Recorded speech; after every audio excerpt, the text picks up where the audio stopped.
लोग एक प्रश्न पूछते हैं कि कर्ता के भाव को छोड़ें तो कैसे छोड़ें।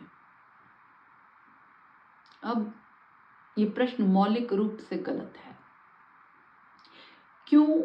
क्योंकि अगर तुम कर्ता के भाव को छोड़ोगे भी तो भी तुम कर्ता बन गए, तुम छोड़ने वाले बन गए। समझ रहे हो मेरी बात? जब तुम किसी चीज को छोड़ने की या ग्रहण करने की या बदलने की किसी भी प्रकार की बात करते हो या विचार भी करते हो, तो तुम कर्ता हो गए। ये बात कुछ करने की नहीं है, ये बात ऐसी है ही। तुम्हें इस बात का बोध होना चाहिए, तब तुम अकर्ता होगे, तब तुम्हारा अहंकार विसर्जित होगा। अगर तुम चेष्टा करके कुछ भी करोगे तो तुम करता ही रहोगे। सही गलत फर्क नहीं पड़ता, बात बोध की है, बात जागरण की है। तुम्हें इस बात का भान होना कि मैं करता नहीं हूं, मैं साक्षी हूं। इसके लिए तुम्हें अपने आप को साक्षी बनाना नहीं है, वो तुम नहीं कर सकते हो, वो असंभव है। ये ऐसा है जैसे सागर में जो लहर है वो ये कहे कि मैं अपने आप को सागर कैसे बनाऊं। वो सागर ही है, उसने सिर्फ अपने आप को भिन्न समझा हुआ है कि मैं लहर हूं, पर वो लहर नहीं है। बिना सागर के उसका अस्तित्व नहीं है। ये उसका अहंकार है जिसने उसे अलग किया हुआ है सागर से, पर है तो वो सागर ही। और लहर तो बड़ी चीज हो गई, एक बूंद भी सागर है। उस पूरे जल की बूंद बूंद सागर ही है। पर अगर बूंद बूंद अपना अलग अस्तित्व समझे तो कैसे होगा? बूंद कहे मैं अपने आप को सागर कैसे बनाऊं, ये तो असंभव बात है। बूंद को ये समझना पड़ेगा कि मैं सागर ही हूं, बिना सागर के मेरा कोई अस्तित्व नहीं है। बिल्कुल ठीक वैसे ही तुम साक्षी ही हो, तुम्हें वो बनना नहीं है। तुम्हें अकर्ता बनना नहीं है, तुम अकर्ता ही हो, कर्ता नहीं हो। तुम निमित्त हो, तुम्हारा शरीर निमित्त है, ये बुद्धि निमित्त है, कर्ता नहीं।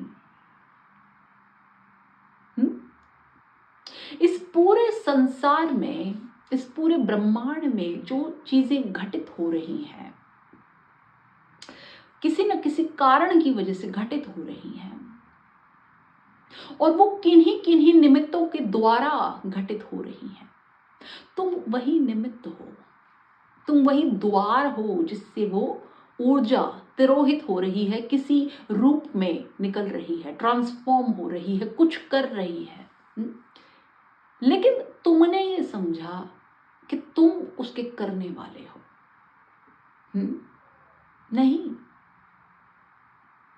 नहीं, तुम केवल वो दरवाजा हो जिससे निकल रही है वो ऊर्जा। समझ रहे हो? तुम कर्ता नहीं हो, तुम कभी कर्ता नहीं हो सकते। तो कर्ता के भाव को गिराना, कि मैं कर्ता नहीं हूं, ऐसे अपने आप को बनाना, ये मौलिक रूप से ही गलत बात है। क्योंकि तुम ऐसी चेष्टा करोगे, ऐसा सोचोगे, कुछ भी करोगे, तो भी करोगे तो सही। मान लो तुम ध्यान करते हो, निर्विचार हो, तो भी तुम ध्यान भी कर रहे हो ना, किसी कारणवश कर रहे हो ना ध्यान, ठीक? तो भी तुम करता रहे ना।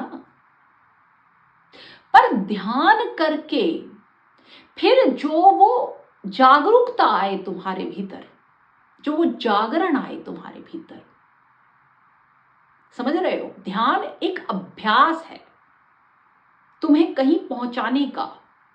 और वो पहुंचना क्या है? वो पहुंचना कहीं नहीं है, कोई हिमालय नहीं पहुंचना है। पहुंचना ये है कि तुम्हें इस चीज का केवल पता चल जाना कि मैं करता नहीं हूं।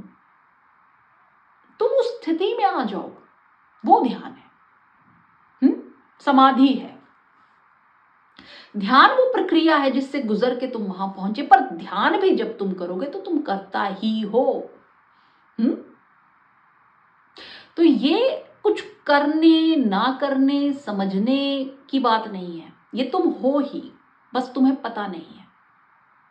ये तुम्हारे भीतरी जागरण की बात है। तुम्हारे भीतरी बोध की बात है। जब तुम्हें इस बात का बोध हो जाएगा कि मैं केवल दृष्टा हूं, हर चीज का साक्षी हूं, ये विराट मुझसे है, मैं विराट से हूं, तो सब अपने आप तिरोहित हो जाएगा। करने ना करने को कुछ नहीं है, बस अपनी सहजता में, अपनी सरलता में पूर्ण रूप से डूब जाओ। अपने आप को इधर उधर बिल्कुल विचलित मत करो, इंच भर भी विचलित मत करो। तुम अपने परम में पहुंच जाओ। कुछ और बनने की किसी भी रूप में धारणा छोड़ दो। अपने आप को संपूर्ण रूप से ग्रहण करो और तुम एक अलग अनुभूति महसूस करोगे।